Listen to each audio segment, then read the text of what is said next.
This is Percy Jackson and the Titan's Curse, book 2 of Percy Jackson and the book 3, excuse me, of Percy Jackson of the Olympians and the Olympians.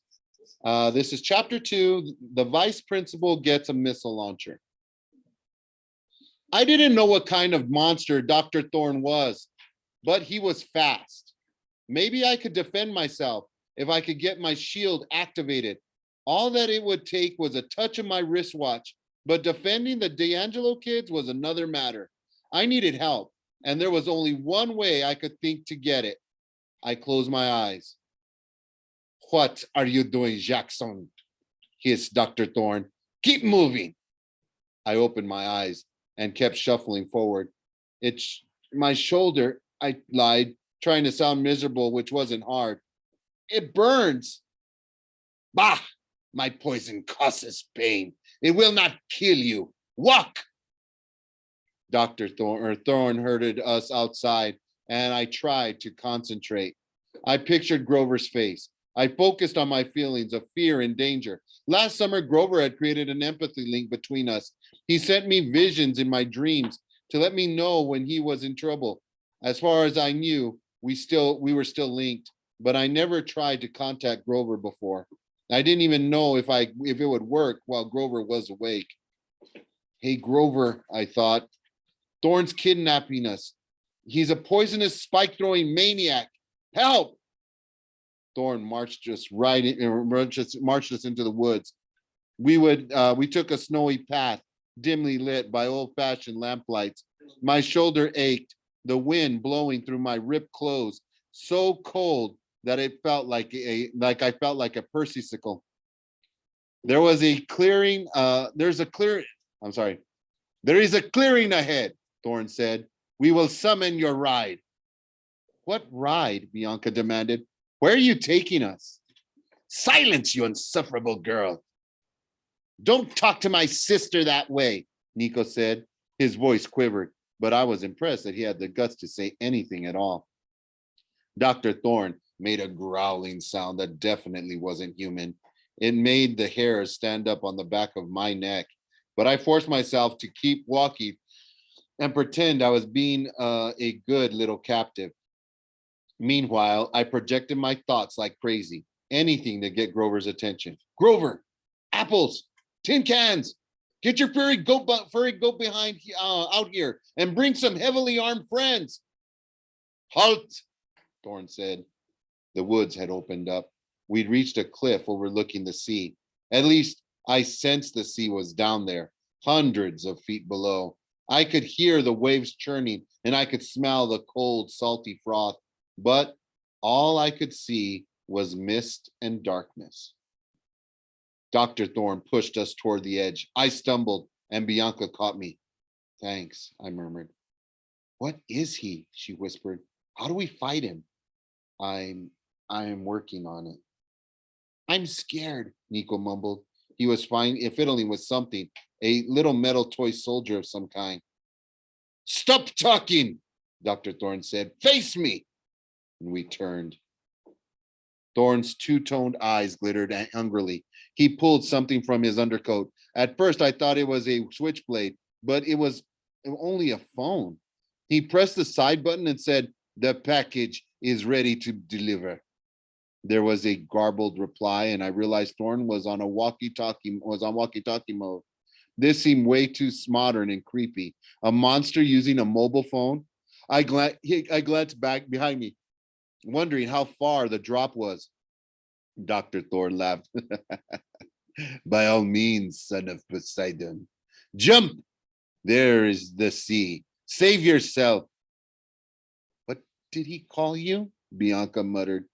I'll explain later. You do have a plan, right? Rover! I thought desperately. Come to me! Maybe I could get both the D'Angelos to jump with me into the ocean. If we survive the fall, I could use the water to protect us. I'd done things like that before. If my dad was in a good mood and listening, he might help. Maybe I would kill you before you ever reach the water, Dr. Thorne said, as if reading my thoughts. You do realize who I am, do you? Do you? You do not realize who I am, do you? A flicker of movement behind him, and another missile whistled so close to me that it nicked my ear. Something had sprung from Dr. Thorne, like a catapult, but more flexible, almost like a tail. Unfortunately, Thorne said, you are wanted alive if possible. Otherwise, you would already be dead. Who wants us? Bianca demanded. Because if you think you'll get a ransom, you're wrong. We don't have any family. Nico and I, her voice broke a little. We've got no one but each other. Oh, Dr. Thorne said. Do not worry, little brats.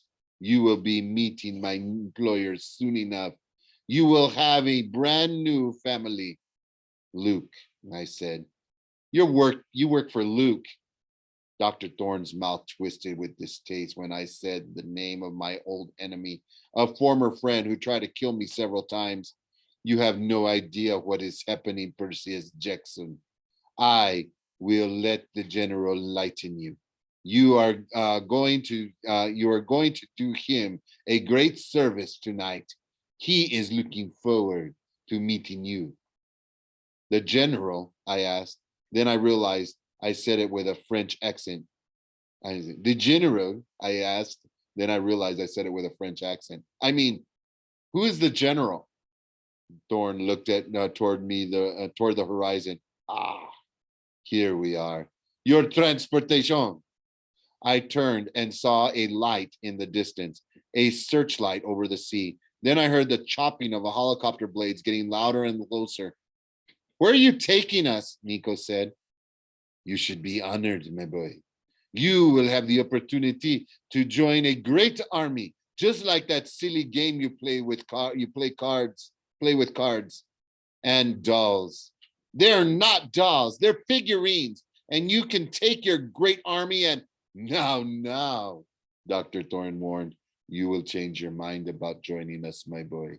But if you do not, well, there are other uses for half-bloods. We have many monstrous mouths to feed.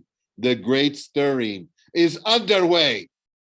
The great what? I asked. Anything to keep him talking while I try to figure out a plan. The stirring of monsters, Dr. Thorne said, smiling evilly. The worst of them, the most powerful, are now waking. Monsters that have not been seen in thousands of years. They will cause death and destruction like of which mortals have never known. And soon we shall have the most important monster of all, the one that shall bring about the downfall of Olympus. Okay, Bianca whispered to me. He's completely nuts. We have to jump off the cliff, I told her quietly, into the sea. Oh, super idea. You're completely nuts too. I never got the chance to argue with her because just then an invisible force slammed into me. Looking back on it, Annabeth's move was brilliant. Wearing her cap of invisibility, she plowed into the D'Angelos and me, knocking us to the ground for a split second. Dr. Thorne was taken by surprise, so his first volley of missiles zipped harmlessly over our heads. This gave Thalia and Grover a chance to advance from behind, Thalia wielding her magic shield, Aegis. If you've never seen Thalia run into battle, you have never been truly frightened. She uses a huge spear that expands from this collapsible mace canister she carries in her pocket. But that's not the scary part. Her shield is modeled after one of her dad Zeus's uses. The one her dad Zeus uses, also called Aegis, a gift from Athena.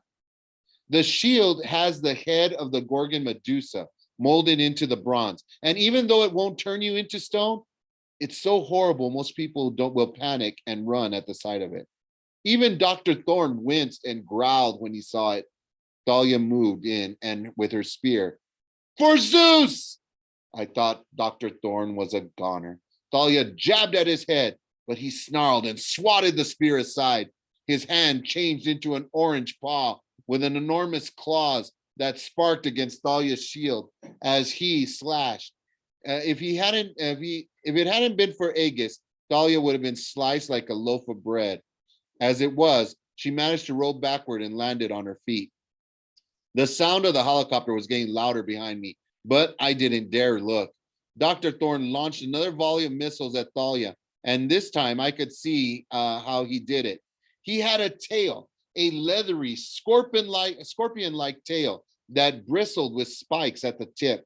The missiles deflected off of Aegis, but the force of their impact knocked Thalia down. Grover sprang forward. He put his reed pipes to his lips and began to play a frantic jig that sounded like something pirates would dance to. Grass broke through the snow. Within seconds, thick weeds were wrapping around Dr. Thorne's legs, entangling him. Dr. Thorne roared and began to change. He grew larger until he was in his true form, his face still human, but his body that of a huge lion. His leathery, spiky tail whipped deadly thorns in all directions. "A manticore," Annabeth said, now visible. Her magical New York Yankees cap had come off when she plowed into us. "Who are you people?" Bianca D'Angelo demanded. "And what is that?" "A manticore." "A manticore?" Nico gasped. "He's got 3,000 attack power plus 5 to saving throws. I didn't know what he was talking about, but I didn't have time to worry about it. The manticore clawed Grover's magic weeds to shreds, and then turned toward us with a snarl. "Get down!" Annabeth pushed the D'Angelo's flat into the snow at the last second. I remembered my own shield. I hit my wristwatch and metal plating spiraled into a thick bronze shield. Not a moment too soon. The thorns impacted against it with such force, they dented the metal.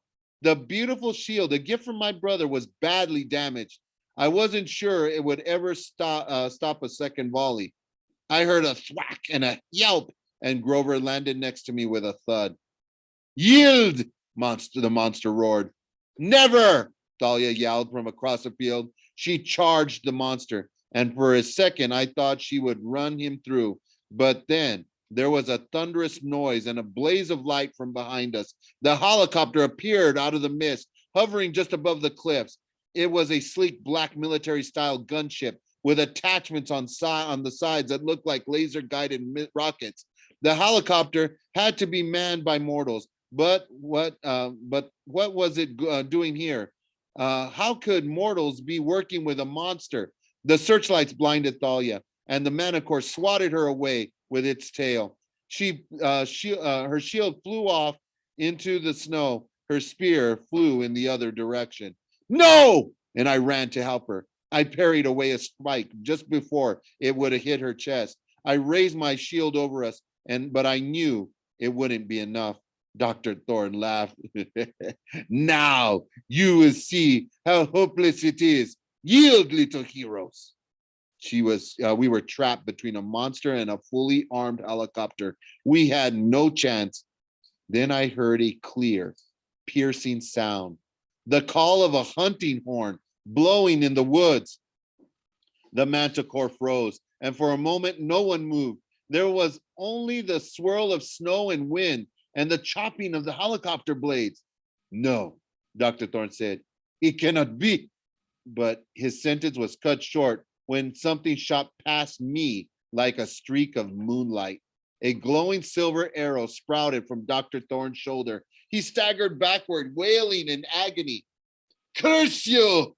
Dr. Thorne cried. He unleashed his spikes, dozens of them at once, into the woods where the arrow had come from. But just as fast, silvery arrows shot back in reply.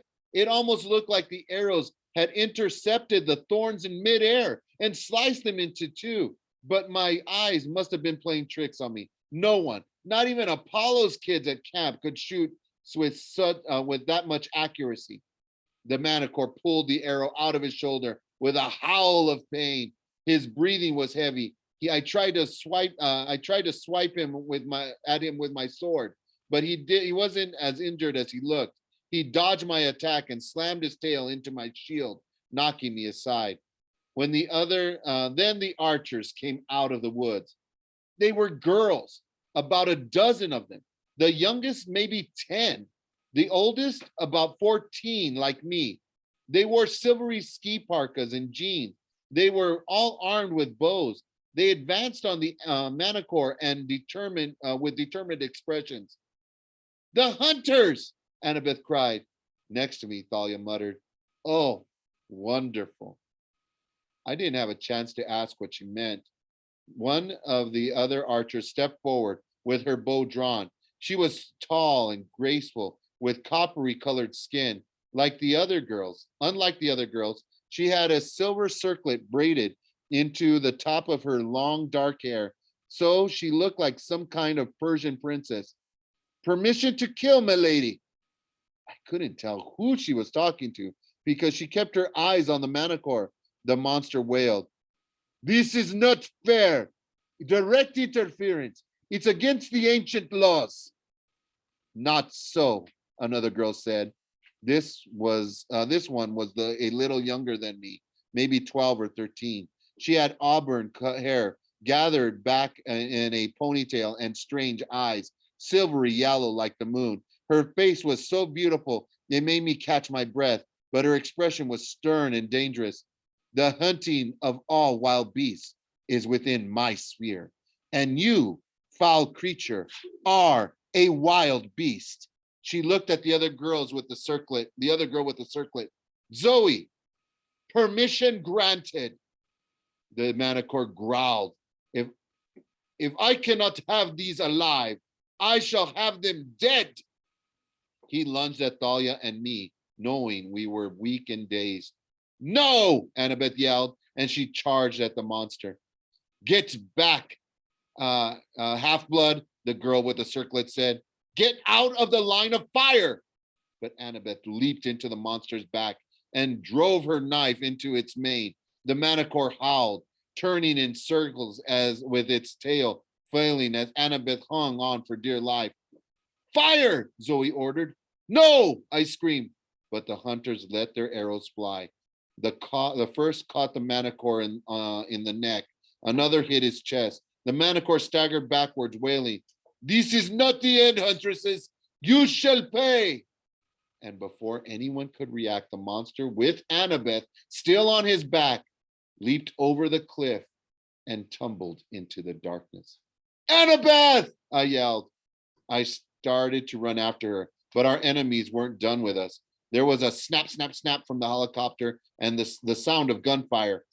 Most of the hunters scattered in tiny holes appeared in the snow at their feet. But the girl with auburn hair just looked up calmly at the helicopter. Mortals, she announced, are not allowed to witness my hunt. She thrust out her hand and the helicopter exploded into dust. No, not dust. The black metal dissolved into a flock of birds, ravens, which scattered into the night. The hunters advanced on us. The one called Zoe stopped short when she saw Thalia. You, she said with distaste. Zoe Nightshade. Thalia's voice trembled with anger. Perfect timing, as usual. Zoe scanned the rest of us. 4 half-bloods and a satyr, my lady. Yes, the younger girl said. Some of Charon's campers, I see. Annabeth, I yelled. You have to let us save her. The auburn-haired girl turned toward me. I'm sorry, Percy Jackson, but your friend is beyond help. I tried to struggle to my feet, but a couple of the girls held me down. You are in no condition to be hurling yourself off cliffs, the auburn-haired girl said. Let me go, I demanded. Who do you think you are?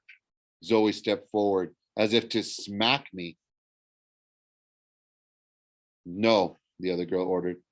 I sense no disrespect, Zoe. He is simply distraught. He does not understand. The young girl looked at me, her eyes colder and brighter than the winter moon. I am Artemis, she said, goddess of the hunt.